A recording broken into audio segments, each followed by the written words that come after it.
Welcome to Autoerotica on Speed. Hello, I'm Bob Varsha.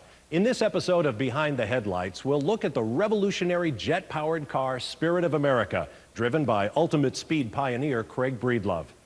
Breedlove built Spirit specifically to break the world land speed record on Utah's Bonneville Salt Flats in the 1960s. It was an entirely new type of car, 13,500 horsepower, 38 feet long, just 3 wheels, and despite the title of our program, Spirit of America didn't even have headlights. But it is one of the most important vehicles of the 20th century. Now, while there were many obstacles along the way, Craig Breedlove's innovative approach would propel him to become the fastest man on Earth.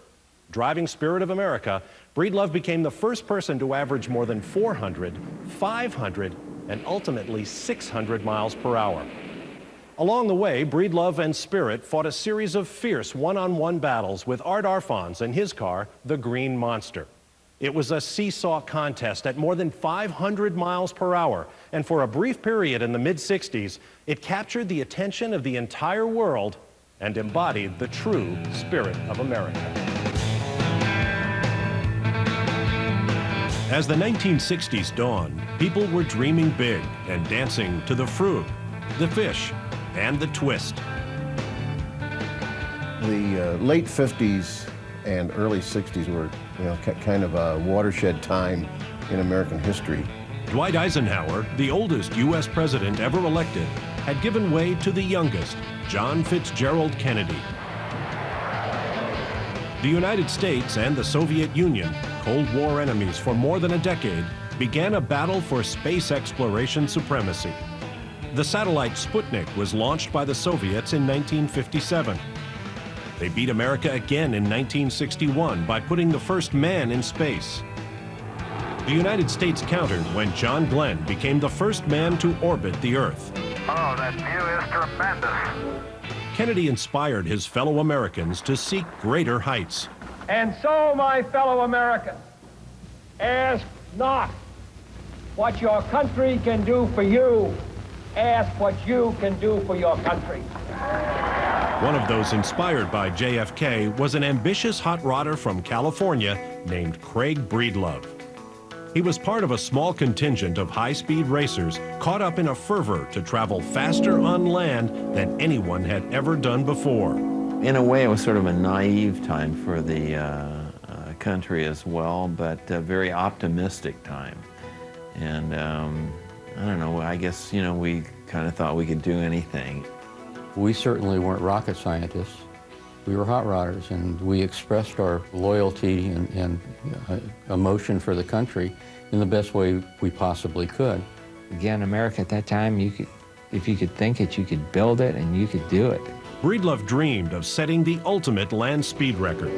He had some racing experience, but he had no sponsorship and no money. All he had was ambition.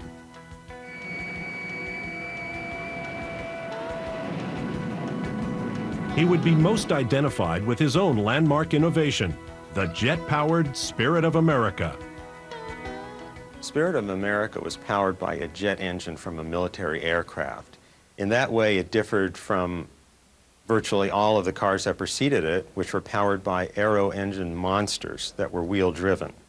It was an extremely heroic type and courageous thing for him to do in the 60s, because they were very much at the pushing edge of the envelope for experimentation. Craig Breedlove was a fellow that was determined to break the record, and in order to be that kind of person, in order to expect to achieve your goal, you had to be fearless.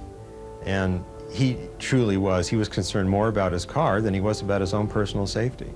I think he's a true American hero because, one, he not only brought the world's land speed record back to the United States, he did it because of what John Kennedy had said.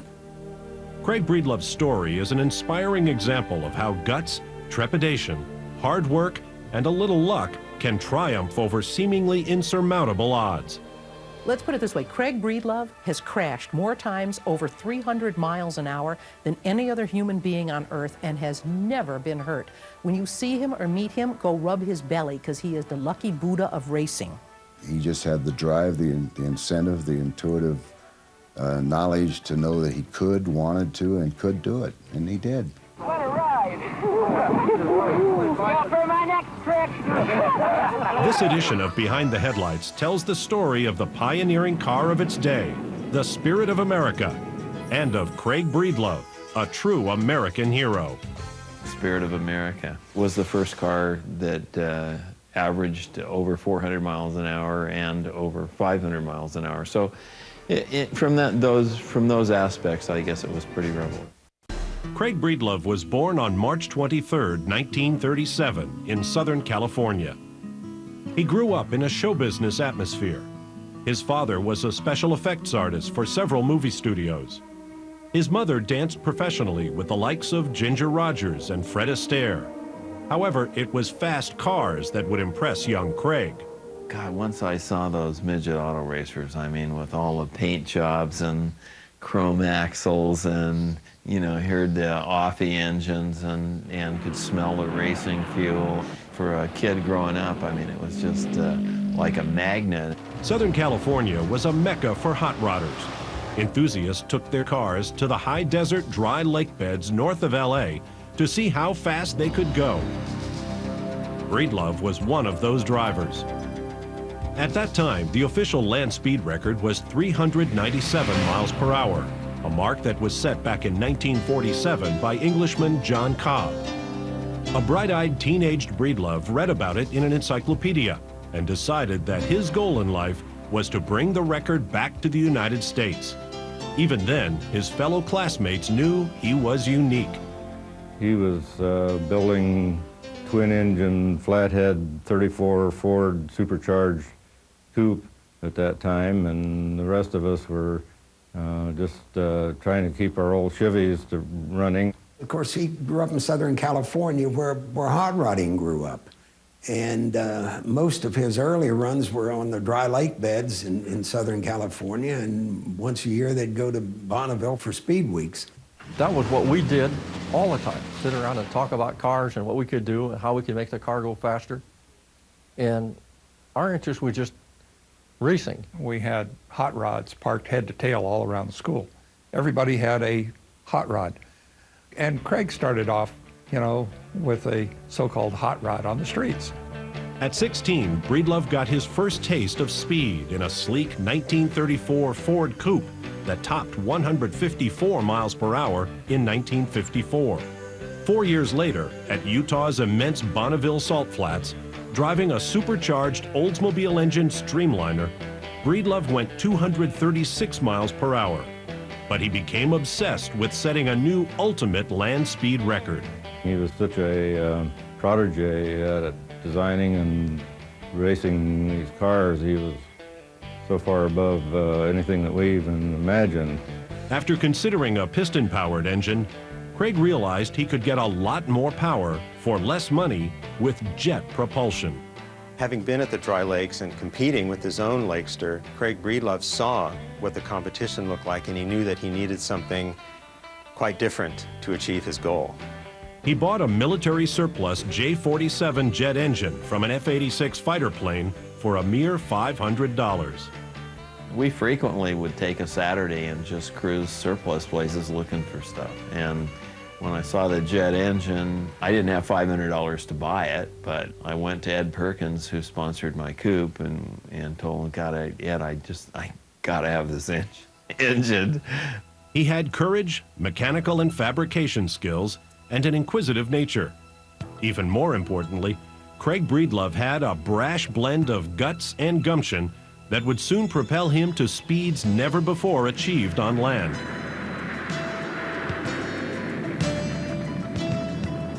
Breedlove's quest for the land speed record would be no less dangerous than that of his predecessors.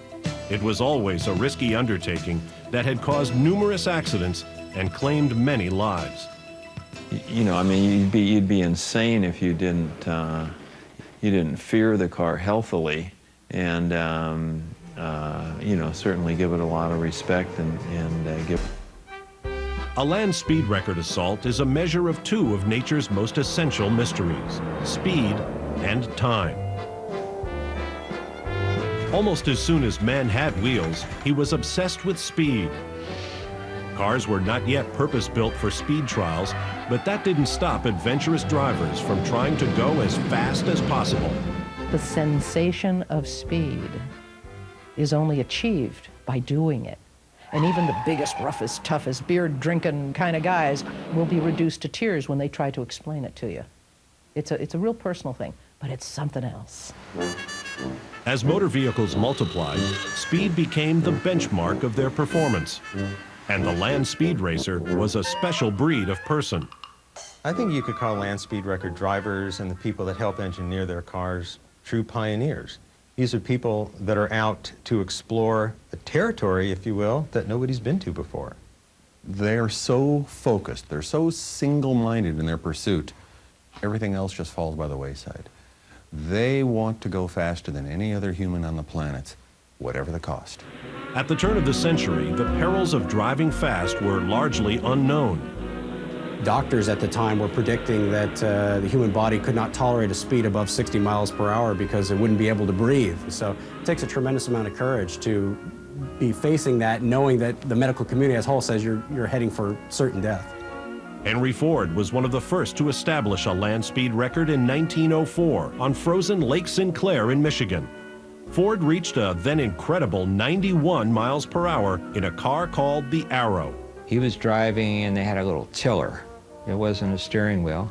And the person that was running the throttle was hanging on the chassis up by the motor.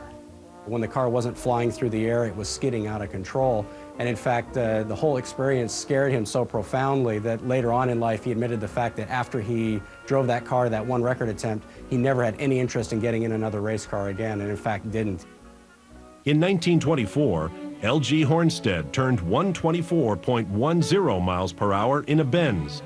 His speed was an average of 2 runs. From then on, all record speeds would be calculated that way. The Brits attacked the land speed record with typical English bravado. In 1925, Malcolm Campbell became the first driver to top 150 miles per hour. The same year, driving a car he called Babs, Welshman Parry Thomas set a new world's record of 171 miles per hour. A year later, his car threw a drive chain, decapitating Thomas. His beloved car was buried right on the beach. But there was no safety because they didn't consider they needed it. And if they did, what would they do if the car crashed? They figured they were going to die anyway. It was inevitable. At Daytona Beach, Florida in 1928, Henry Seagrave became the first to top the 200-mile-per-hour barrier in his 1,000 horsepower Sunbeam. As speeds rose, so did the dangers. But nothing stopped drivers from making land speed record attempts. See that dot way up there on the beach? That's Campbell, and here he comes at 240 miles an hour.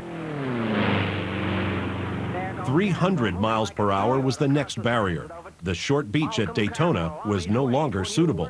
Malcolm Campbell ran almost every year at Daytona, and he got up to something like 245 miles an hour and determined that this was not safe. And then people searched out and found Bonneville, which turned out to be the ideal course because it was just about limitless at the time. At first, Bonneville was so unknown, even announcers had trouble pronouncing it. Sir Malcolm Campbell's relentless conquest of speed brings him to the vast white salt flats of Boonville, Utah. Bonneville's sunrise was Daytona's sunset. Once Campbell brought the car, took it off the trailer, and went 300 miles an hour, something that he had been trying to do desperately for years. That set the tone and the pace. That made Bonneville arrive. It was here in 1947 that John Cobb blasted across the salt flats at an average speed of 394 miles per hour. His record would stand for many years, until the Spirit of America and Craig Breedlove arrived. I could say if there was a common purpose, it was certainly, the perseverance and dedication to get the job done, because everyone that I know that's ever set the record has really gone through a lot to do it. In the early 1960s, a new generation of land speed record challengers came onto the Bonneville scene.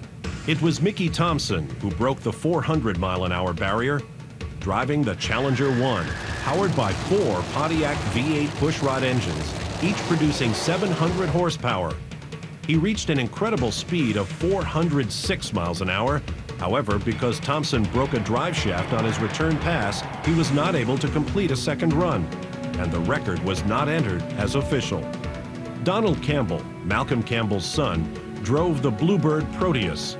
His first land speed record attempt almost cost him his life. His car went off the black-lined Bonneville course and crashed, strewing bits and pieces, including 2 wheels in its wake. Campbell was hospitalized. It was becoming more and more apparent the traditional wheel-driven cars had reached their limit. A seminal moment in the history of land speed racing came when Dr. Nathan Ostich became the first man to successfully race a jet-powered car. A 7,000 horsepower J47 turbojet engine powered his Flying Caduceus, but a disappointing 331 miles per hour was the fastest speed he ever attained. Racers such as Ohio's Art Arfons and California's Craig Breedlove had their roots in traditional hot rodding. But they believed the only way to break the ultimate land speed record and to achieve 400+ mile-an-hour speeds was with the enormous power that could only be generated by jet propulsion. Arfon's first jet car, the Cyclops, powered by a 5,000-pound thrust GE J47 turbojet, turned 343 miles per hour at Bonneville in 1962. Experiencing earlier success land speed racing on the salt flats at Bonneville, Breedlove became more serious about building a jet car. Craig's idea was initially to take an old wing tank, which was at that time predominantly what was used for streamliners at Bonneville, and split it down the middle and stick a jet engine in between the 2 halves. The first design I did was a 4-wheel car. It was similar to the way the Green Monster looked. I mean, it had a cockpit on one side of the engine. He came up with a crude sketch and called an old friend. Craig came over to my house one day with a brown paper roll of butcher paper under his arm. There was a flat bottom thing with a jet engine in the middle, and it just captured my imagination right away. And I've known Craig since we were 4 years old, so I couldn't possibly turn him down, you know. Now came the hard part, trying to acquire major sponsorship, and hence hundreds of thousands of dollars. From the time that the Spirit first ran, I mean, virtually everything from that point on has been jet or rocket. Although he was only 23 years old and had no public relations experience, Craig Breedlove's jet car presentation impressed the top brass at Shell Oil and at the Goodyear Tire Company. Craig had picked up the telephone and called Russell DeYoung, who was chairman of the board, and got an appointment with him. And he showed up with, as Craig said, the only T-shirt he had without writing on it, and a model of the Spirit of America tucked under his arm. It was an ideal package as far as, from what I can see, for Shell's sake, for Goodyear, for everybody involved. He had charisma, he had the magnetism, he looks like a Hollywood star. What followed for Breedlove and his old high school buddies was an arduous task and a new foray, building a jet car. He was living at home, and what he did is took his parents' garage and, you know, knocked off the back and made it like a 100-foot garage, and he built it basically in his backyard. True, as the project was funded, he had help, but in the early days, he literally did everything himself. There were more than 100 wind tunnel tests performed, primarily to determine such things as the shape of the nose. If wrongly designed, the nose could acquire lift and raise the front end off the ground at high speed. With the rounded, small tubular fuselage, it would have no flat belly for the air to want to lift it as it increased in speed. A lot of the ideas and the input came from the aircraft industry, and really it's an aircraft without wings. It was probably one of the first cars in motorsports to actually have onboard data acquisition. The design of the car was spectacular, just from looking at the model, and then when he got the original one done, everybody was astounded. The car was 38 feet long. Nobody had ever seen a race car of that proportion. It's a car car, believe it or not. In Los Angeles, Craig Breedlove unveils the Spirit of America, his jet-powered three-wheel streamliner designed to go 500 miles an hour or more. Breedlove will attempt to better the late John Cobb's 15-year-old mark of 394 miles an hour and bring home to America the world land speed record. All America is with you, Craig. Good luck. The Spirit of America made its debut at the Bonneville Salt Flats in the summer of 1962. But a handling issue derailed their attempts at capturing the land speed record. The first time he took the thing out without a tail, it was a horrifically uncontrollable thing. Scared the daylights out of him. They didn't have the vertical fin on the car at the time, and the concept was that the front wheel would not steer. It was fixed. Breedlove had the idea of steering it like a tractor with the brakes. Well, that didn't work because the power was so great that it just burned the disc brake up completely. The rear brake thing was really a nightmare. I mean, it was kind of like trying to drive a Caterpillar tractor, braking, one side or the other side for a speed record. They didn't make any official runs that first year. And we went back to the wind tunnel and developed a vertical stabilizer to keep the back of the car stable. And they engineered a steerable front wheel.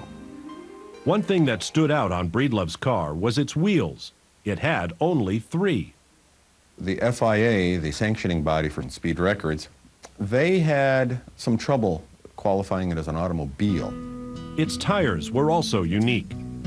The greatest enemy of any racing tire is heat buildup, and the thicker the tires, the more heat that it keeps inside. So the tires were very thin. In those tires, they used nitrogen instead of regular air you get out of a pump, because that air has moisture in it. And at those speeds, it gets to throwing that moisture around, and it causes an imbalance.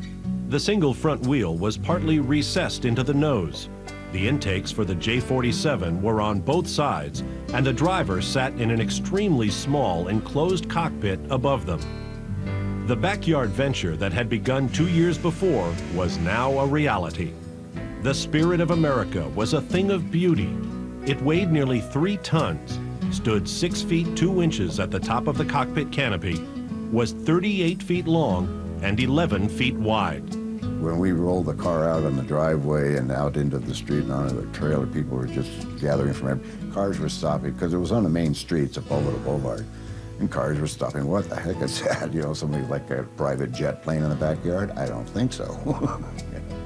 As dawn broke on the morning of August 5th, 1963, Craig Norman Breedlove's aptly named Spirit of America was attempting to bring the land speed record back to the United States after a 36-year absence. It seemed like, everyone had followed Mickey's lead. Mickey Thompson was first.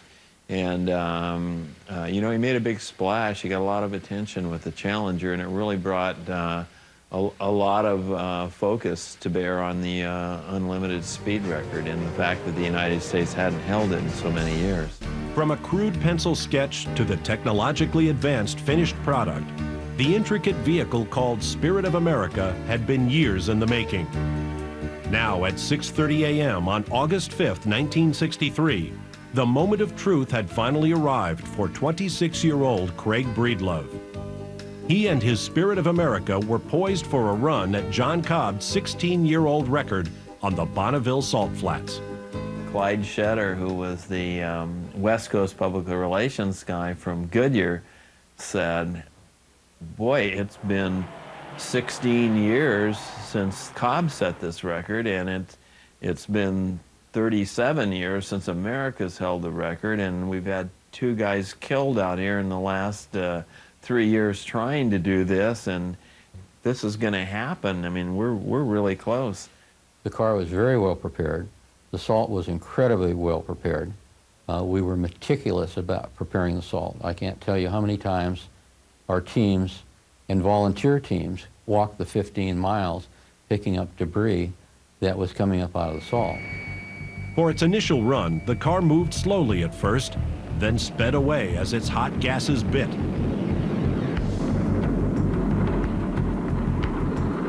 The salt was bumpy, but it was through its first mile in less than 9 seconds. Breedlove cut his motor, the two drag chutes flew out, and the Spirit of America had hit 388 miles per hour on its first run. It was still 6 miles shy of John Cobb's 1947 mark.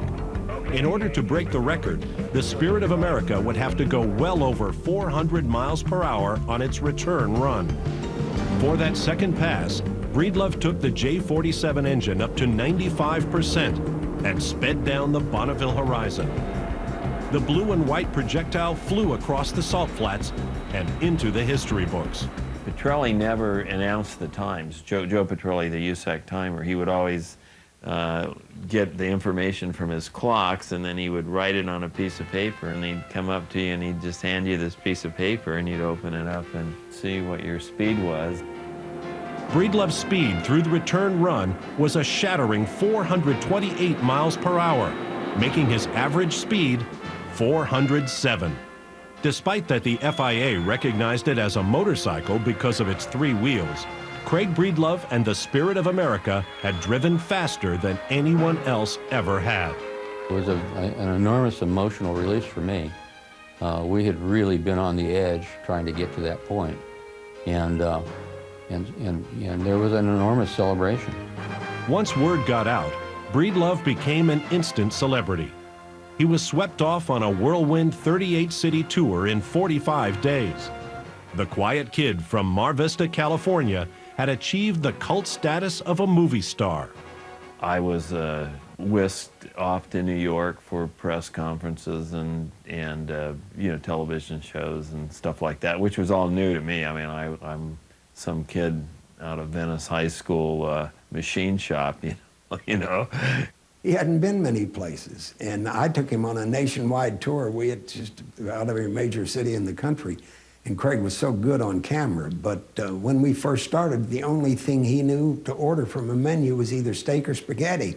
By the time we got back, he could master any wine list of any restaurant in the country. I mean, he was a connoisseur of everything by then. Craig Breedlove soared into the national and world spotlight when his Spirit of America became the fastest land speed vehicle ever at 407 miles per hour. However, a year later, new challengers quickly arrived on the Bonneville scene. First, Tom Green drove a jet-powered four-wheeler called Wingfoot Express to 413 miles per hour. 3 days later, Art Arfon's massive green monster shattered Green's mark at 434 miles an hour. And only 8 days passed before Breedlove got the record back at 468 miles an hour. The goal is to be the fastest car at the end of the season when the salt flats become watery and unusable. Breedlove had some time left and decided to take advantage of it and push the boundaries of speed racing even further. 2 days later, he would attempt to reach a magical milestone, 500 miles per hour. Breedlove blasted to a monumental 513 miles per hour on his first run. Then Spirit of America was on its way to an even faster time on the return pass. Unexpectedly, the car rocketed past the marker at the end of the measured mile. He lost his chute. He lost his chute. And I got no chute. And I thought, oh man, you know. So then I punched the button a few times again. I thought, well, you already heard the thing explode when you pushed the button for. Those parachutes weren't designed to be deployed at over 400 miles an hour. There was a braking system that was supposed to be used in a slowdown before any of that was employed. When the chutes hit, they delaminated and literally tore themselves to pieces. Where we'd normally come coasting to a stop and Craig would throw the canopy open and hop out triumphantly, he went by there at 500 miles an hour. He's in the 3, and he's not slowing down. He is approaching the 2. Man, he's really moving. I knew, you know, I had to think. I had to figure out my options. And I was going as fast chasing him as it could go, and I can remember seeing the car get smaller and smaller and smaller. And as he tried to loop the car in a wide loop, he landed up taking out a couple of telephone poles. pretty soon you run out of room. And then there's a big dike that they had built up with salt. The car climbed the side of the bank, and when it just leveled down, and it was just flying like an airplane. When that car was in the air, when it was flying after it had hit the salt dike, Breedlove had the presence of mind enough to open the latches and let the air take the canopy off. And then I slid both hands under my shoulder harness over my stomach. It held my stomach in, waited for the impact of the water. It could have been a disaster if that water had not been there or that berm had not been there, because he was headed right for the railroad tracks that ran adjacent to the salt flats. And of course, there was a freight train coming. The car hit one time, and it sort of skipped like a stone. And then the second time, the water grabbed it. I mean, it just pulled it in, and next thing I knew, I was submerged, basically, in the car. Everybody involved was running as fast as they could. I don't think anybody thought that he had a chance of surviving that. We were 10 miles an hour away, or 8 miles away, when he was in the ditch, so he had to take care of himself. He had to get out. I figured, you know, it was likely the end of my life, and no one had put me there but me. Had he been dazed or unconscious, it would have been death. Anyway, I was pretty happy to swim out of the thing and be in one piece.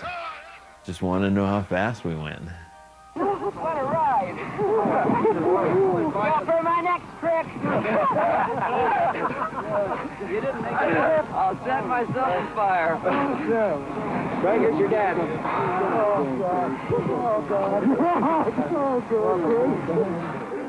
Boy, I was really glad to see him walking and talking. I was about the third guy to him.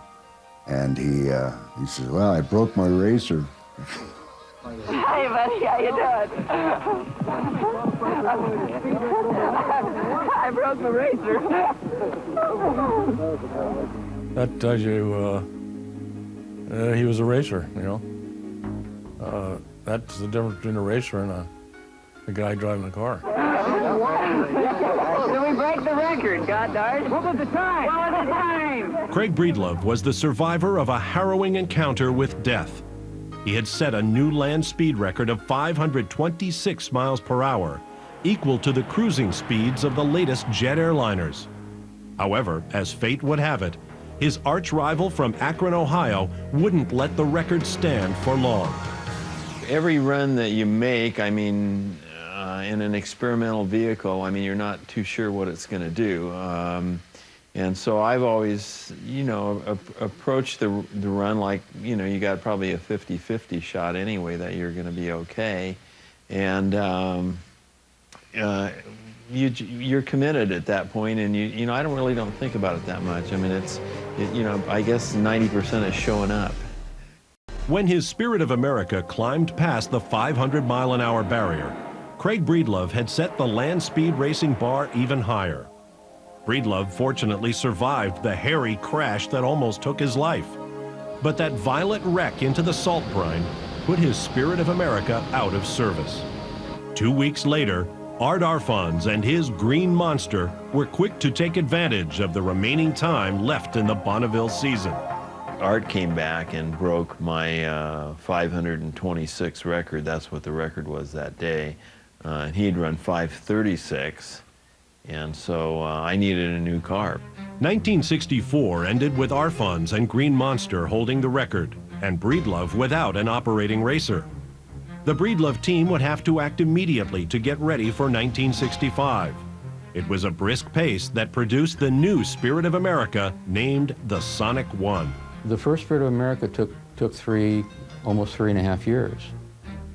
The Sonic 1 car, we were required to complete that car in 7 months and run it. We worked 7 days a week, and I mean, just outrageous hours. It was an enormous effort, enormous effort. We were in the cordoned off area when the Watts riots happened, so things were really scary around there. We bought shotguns and got up on the roof, you know, to keep our building from getting burned down. We definitely wanted to protect that car because, you know, we'd been working so hard on it.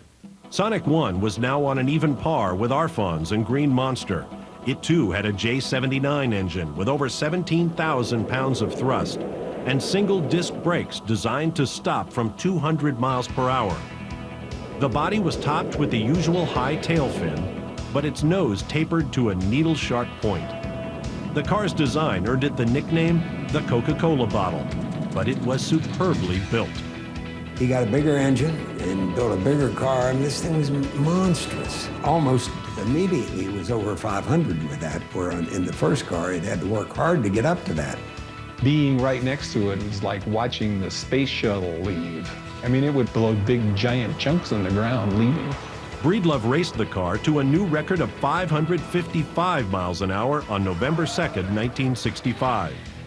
In his usual style, Arfons came right back on November 7th to top that mark at 576. Here were two drivers in their prime, battling back and forth for the ultimate land speed record. It was almost like a basketball game, you know, where one team would score and another team would score, and it was back and forth. And it seemed almost crazy at the time. Those guys were trading the record back and forth 3 and 4 times a year for several years. Whoa! 6 days later, not to be outdone, and once again hoping to close out the year with the record, Breedlove once again reached another pinnacle. While the car was buffeting fiercely and the nose trying to lift it off the ground, Breedlove and the car set an astonishing record of over 600 miles per hour. He was like a kid with a new toy. He was just going on and on and on, how fast the car was going. But he said the car had a digital speedometer. And he says, I couldn't see the speedometer because it was going so fast. On the 608-mile-an-hour run, we had absolutely zero weight on the front wheels of the car.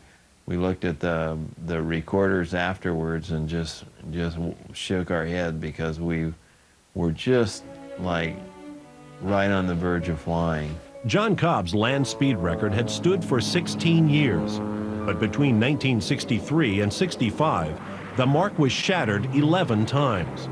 In 28 months, the record rose over 200 miles per hour. This unique period in land speed racing would soon end, but the Breedlove-Arfons rivalry would hold a special place in the annals of world record-breaking automobiles.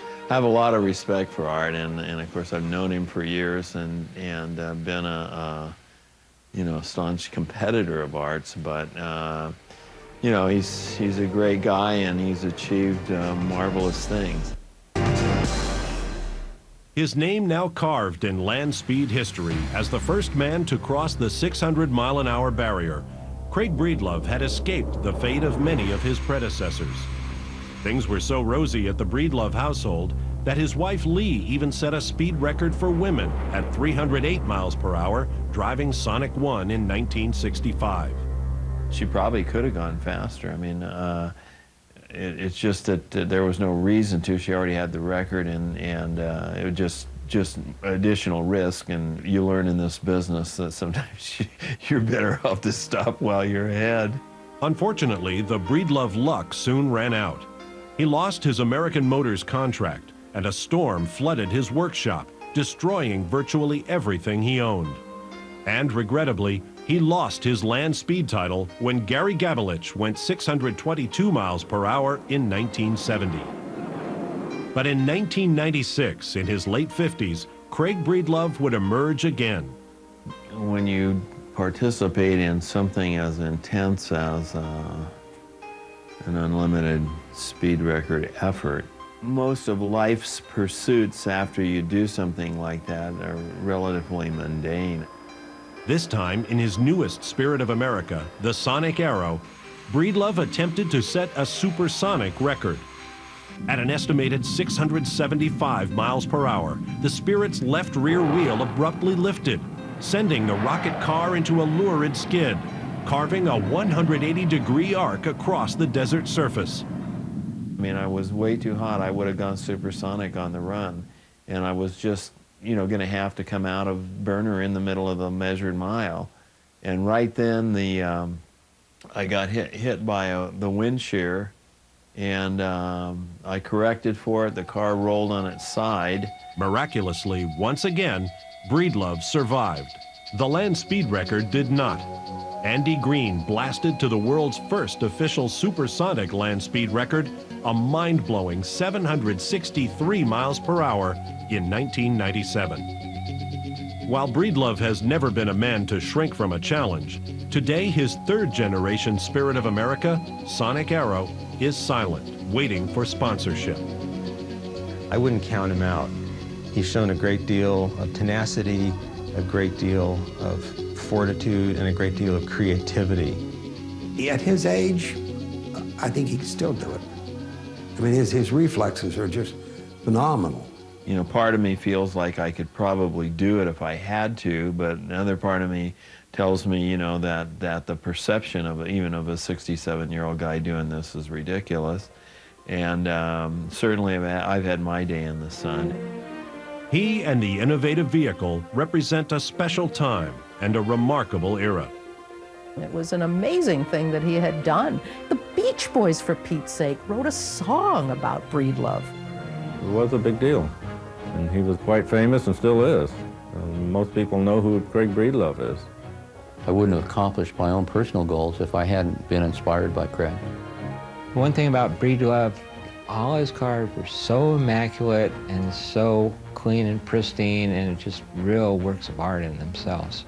It was probably one of the most thrilling projects that I was ever involved in. I kind of suspected it would be. We all did.